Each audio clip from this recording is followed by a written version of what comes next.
Hey, how's it going on, everybody? Oblivion here. I got a new video today regarding some cool events and things going on in Call of Duty World War II. If you guys didn't know, a new event's going on called Attack of the Undead.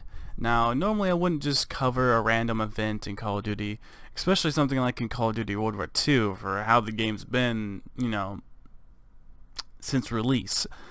Anyway, this new event is actually really cool and innovative and different, finally. I don't know if it had something to do with how the management and things like that have changed in Sledgehammer, but it looks to me like they're actually listening to fans, doing some things that are unique, things that are innovative, things that we'll like, things that we'll enjoy, and it just really makes me happy that they're finally changing things up a little bit here.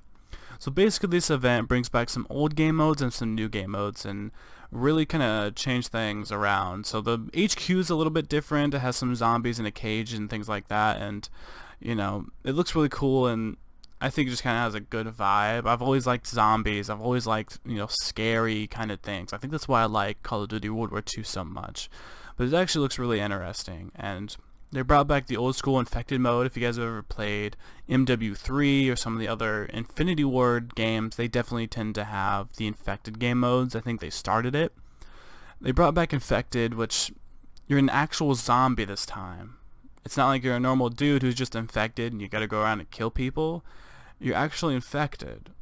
You're like an actual zombie. You're running around with an axe trying to kill other players, and you infect them. There is no throwable weapon, which kind of sucks. For most people, they've been complaining about it. I've always been a person who didn't like the throwing weapon or like the throwing knife being a thing, because I was really good at hiding, or I'd be in a spot that was like really like good to hide in, and across the map I'd be hit with the throwing knife. Every time. Always brought me down. I'd be like, dude, if you would have actually chased after me, you'd never get me. Never. I haven't been in too many running battles. The one complaint I would say I have about the infected on this game mode, on this game, is that it's way too short. It's like 2 minutes. The timer's set at 2 minutes, and if you're infected, every guy you kill, it adds time, which the infected game modes have always done that. I mean, that's how they've always been. Each kill you get adds more time and more time and more time. And the tactical surgeon is the actual skull.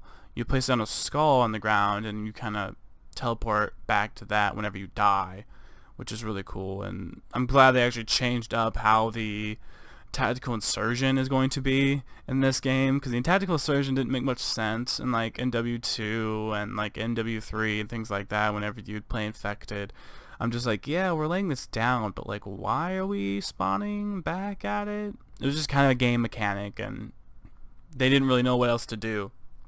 You had to do something to determine where you'd spawn back at. But in this, it kind of makes sense, I guess. More sense, I would say, because you're a zombie. You place down a mythical skull, and you always respawn back at that skull, which is interesting. I'm glad they did something like that to kind of be different than the tactical insurgent. They could have just went out and been like, infected, we're not going to make you a zombie. We're just going to have you put on attack.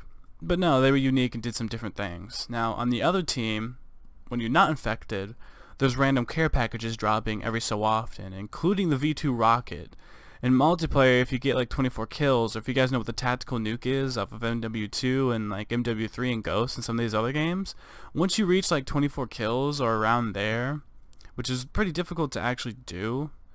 I'm not a noob, I swear. I've only gotten like 2 of them before, but anyways, whenever you get to like 24 kills in like the normal multiplayer game mode, you get the V2 rocket. The V2 rocket kills all players on the map, and the map is done for. The game's over with. Even if you had more time in the game, if someone gets the V2 rocket, it's over.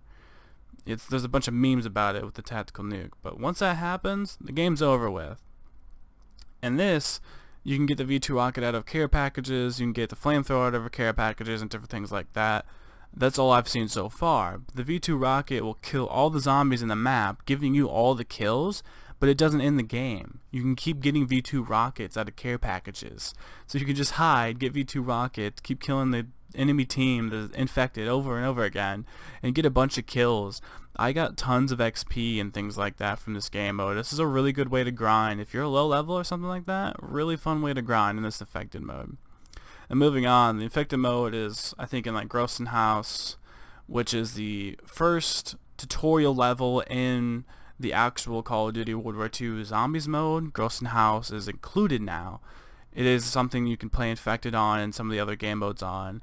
I've seen Gibraltar, Point du Hoc, and Dunkirk so far with the Infected game modes. It might be in other ones. I just haven't played them yet. Odds are there's probably a couple of other maps or something like that. But so far I've seen 4 or 5 maps. Wanted to get this video out just to talk about it though, but I'm sure there's more maps included. The only problem, I think the games are a little bit too short. I wish I'd had more time. That's just me. I like to hide and stuff, but I think they're going for a faster action-paced thing. The next game mode is called the undead point, or I can't remember what they called it in the actual trailer. Horde point. That's what it is. It's basically a hard point, but there's a bunch of zombies coming in. So this isn't PvP. This is PvP v zombies. So you versus other players versus the actual zombies coming in. So basically you have to fight off the horde of zombies on the hard point. It's kind of self-explanatory basically. And then you have the other game mode that they included in this. So there's a total of I think basically just 3 game modes that mean. You have Infected, Horde Point, and then you have pretty much the Uplink remake. You basically have a zombie skull and you're running around with it and trying to avoid the enemy players. It's whatever. I mean, it's just kind of Uplink again, but you're not throwing the ball to score or anything like that. You're just holding it, and basically whoever holds the zombie skull the longest wins. But when you have the zombie skull, it's like Uplink. You don't get to shoot. You can just hit people and melee them with the skull. That's pretty much it. It's kind of weird, but that's pretty much it. And in this event, they do have the supply drops for the event and things like that, which I hate. It's weird. But if you know the PTRS from Call of Duty World at War, this is included in this event now. There's a couple other guns too that are just kind of random other weapons. I'm not really surprised by this stuff. I really don't care anymore about the DLC weapons. There's so many. But there's a community event, or a community challenge, I guess you could say, to get the Tesla gun from the base map in Call of Duty World War II, which is really strange because I've seen it being used in some multiplayer. I haven't seen it be used in team deathmatch and things like that. I'm really curious once we get it unlocked if we can use that in team deathmatch and stuff. We haven't got there yet, but in the trailers they showed it being used against some zombies and things like that. So maybe it's kind of zombies exclusive for game modes. But I'm not sure. Maybe the Tesla gun can be used in other places, which is a little bit weird for me because Call of Duty World War II, their multiplayer at least, but aside from the events and stuff, has always been kind of realistic. It hasn't been goofy. It's been boots on the ground, realistic weapons, things like that. The hit detection might not be realistic. The amount of health they give us isn't realistic. Shooting a guy 7 times with an SMG across the map and I somehow die. Weird. But I hate this game for that. That's why I only play hardcore. I digress. I'm kind of rambling.